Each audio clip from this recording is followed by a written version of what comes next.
UBA coming out with pretty disappointing numbers. We had a decline of 5.2% in gross earnings, but looking at that PAT number, down 47.2%. Run us through the year that was and where your major pressure points lie at this stage.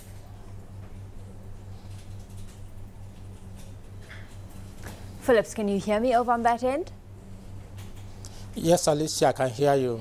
Take us through the year that was for UBA, because with profit after tax down 47.2%, one can only assume that it was a pretty pressurizing year. Alicia, thank you so much. You only need to look into the details and then you get the actual performance. Now, let me take you through a bit for the details.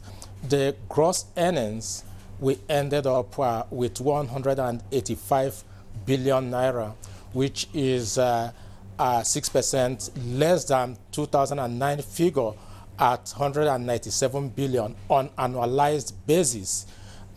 In terms of the PBT, we ended up with 15.9 billion, which is more than, before exceptional items, more than the 2009 figure by about 45% on annualized basis.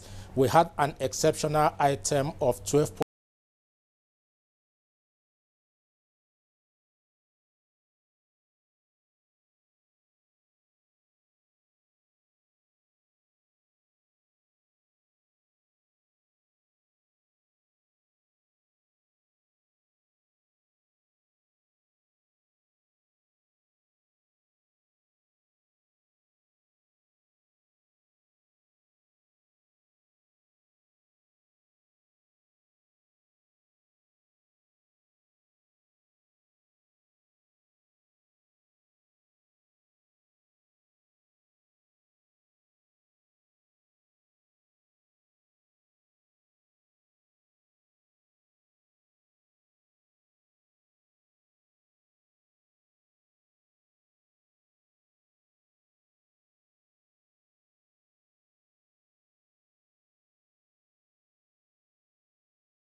That's out there, Phillips. We've got UBA, of course, by far one of the most aggressive banks from Nigeria in terms of expansion into other African countries. It sits in 18 countries on the continent and has plans to roll out even more. What's the strategic importance of Africa and the expansion strategy that way for UBA? Because some argue that the rollout is not profitable and is eroding shareholder value.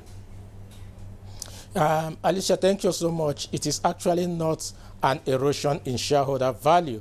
If you look at Africa and the way we are going, it actually fits into our three-tier strategic intent. The first one is to be a dominant and clear leader in financial services industry in Nigeria. The second one is to be the leading African bank. And then the third one is to have a footprint in other financial centers of the world. Now, being a leading African bank enables us to provide services to our customers throughout the entire continent, and also enables us to partner with the various African governments. We will tap into the opportunities in trade. You find out that banks are very, very key in economic development. So we want to act as an economic agent in the development of Africa by partnering with the various African governments. And also, when you look at our African businesses, they have already started contributing. To date, they have contributed about 13% to our gross income for the group. The issues we had with Africa for the year that just ended were basically some legacy issues on two subsidiaries we acquired in Burkina Faso and in Benin. So our African strategy, we believe strongly in that. And we know that increasingly we'll continue to get a lot of value from there. Of course, this is highly capital intensive. And looking at a research report in front of me, the suggestion is that more work is needed on cost management, despite the recent improvements that we have seen. What kind of efforts are we seeing on that front in terms of getting a tighter grip on costs moving forward? Okay, thank you so much. For some time now, we've been investing in the various African countries, and we have done 18 countries, including Nigeria. We have 2 more to go, Mali and Congo-Brazzaville, which are going to come up shortly from now. After these 2, we are now going to start consolidating. We have realigned our operating structure such that the businesses will now be driven across the entire continent. We have a lot of trade flows. We have a lot of activities that are joining the various countries. We believe that this is the time for us to start reaping the benefits of the investments. Yeah. The implication is that you're not going to have massive cost deployments again, but you're going to have revenues coming in.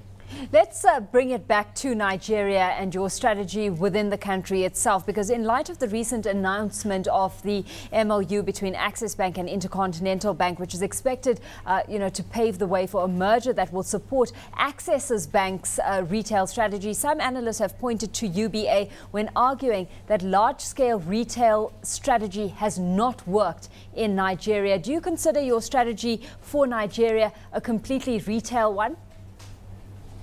Alicia, thank you so much. Our strategy in Nigeria is not purely retail, though retail is a key component of the strategy. We have lendings to corporate banks, banking customers. We have lending to public sector. We are lending for infrastructure and so on.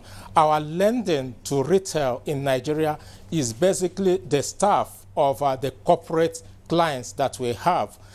You find out also for now that retail lending in Nigeria is constrained due to the fact that the credit bureau has not started working very well. At present, they have started populating the data, and we believe that that area is going to be very, very attractive post-election in Nigeria, and as the credit bureau becomes stronger and stronger in the system. So you are going to see quite a lot coming from the retail banking, possibly starting from this particular year. Well, the bank's loan-to-deposit ratio currently sits at 48%, and that's low and suggests that the bank can grow its loan book strongly as we progress through this year. What is your target for loan growth as we progress through 2011? Alicia, we are looking at a minimum loan growth of 15%, and we are going to do that by lending for infrastructure, telecommunications, manufacturing, and agriculture, and as well as the public sector as well. Now, these are the key growth segments.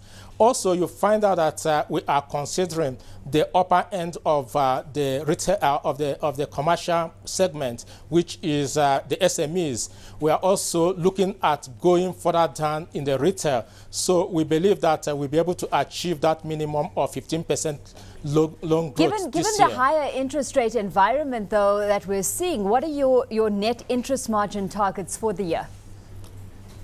For last year, we did 6%, and we are looking at improving that to 8%. And we are going to do that from 2 areas. One is by pricing the assets much better than we did last year because of increasing interest rate regime.